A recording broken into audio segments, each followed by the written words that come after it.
அலைவரிசை கேட்கின்றதா? கேட்கும் பாட்டில் ஒரு உயிர் வீடும் கண்ணீர் வழிகின்றதா? நெஞ்சு நனைகின்றதா?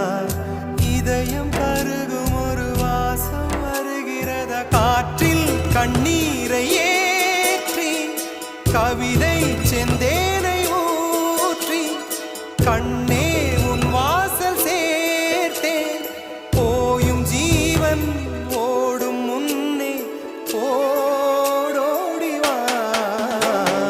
பூங்காற்றிலே உன் சுவாசத்தை தனியாக தேடி பார்த்தேன். கடல் மேல் ஒரு துளி வீழ்ந்ததே, அதை தேடி தேடி பார்த்தேன். உயிரின் துளி காய